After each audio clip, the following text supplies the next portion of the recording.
The ship pierced the alien atmosphere. Heat shields flared. Inside, Sergeant Eva Joss felt a tremor run through her. They were landing on Kepler 186F, an uncharted world, their mission reconnaissance. The landing was rough. Joss and her team, 4 hardened soldiers, secured the perimeter. The planet was eerie. Twin suns cast long, purple shadows across the landscape. Strange, bioluminescent plants dotted the terrain. "Readings are off the charts, Sergeant," Corporal Lee said, his voice tight. "Energy readings, something's interfering." Before Joss could respond, the ground shook. A high-pitched whine pierced the air. A blinding light erupted from the forest edge. Joss felt a surge of adrenaline. This was no routine mission. "Contact!" Joss yelled, dropping to the ground. "Take cover!" Laser fire streaked through the air, incinerating the alien flora. The soldiers returned fire, their pulse rifles spitting energy beams.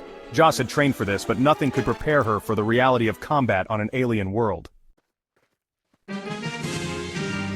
They fought their way back to the ship, their hearts pounding. Joss slammed into the airlock, the others right behind her. The airlock hissed shut. Safe. For now. "Report," Joss barked, her voice echoing in the cramped space. "We're cut off, Sergeant," Lieutenant Ramirez, their pilot, said, his face pale. "The energy surge. It fried our systems. We're stranded." Panic welled up in Joss's chest, but she forced it down. Panic was useless. They needed a plan. "Lee, comms?" "Dead, Sergeant," Lee said, shaking his head. "We're on our own." Joss took a deep breath. "All right, people, listen up. We're stranded, but we're not giving up. We stick together, we ration our supplies, and we find a way out of this." Her words hung in the air. The gravity of their situation settled over them. They were alone, light years from home, on a hostile planet. But they were soldiers. They would survive.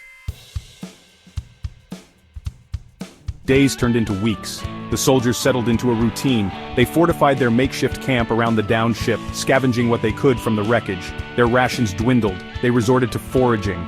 Lee, surprisingly, proved adept at identifying edible plants. His knowledge of alien ecosystems, once a point of amusement, was now their lifeline. They even managed to create a rudimentary water filtration system from the ship's wreckage. One evening, huddled around a small fire, Ramirez spoke up. "We can't stay here, Sergeant. We need to find a way to send a distress signal." "I know," Joss said, staring into the flames. "But our long-range comms are fried. We need to get creative." That's when Lee had an idea, a risky one. "We could try to convert the ship's energy core. If we can amplify the signal." Joss considered it. It was dangerous, but it could be their only shot. It's a long shot, but it's better than nothing. They worked tirelessly, fueled by a glimmer of hope. Days turned into weeks. Their hope, however, started to dwindle. Rations were critically low. Morale was at an all-time low. One day, while scavenging for parts, they stumbled upon something unexpected. A cave. Curiosity piqued, they ventured inside, their headlamps cutting through the eerie silence. The cave was vast, its walls covered in strange, glowing symbols. And then they saw it. A structure. Metallic. Alien.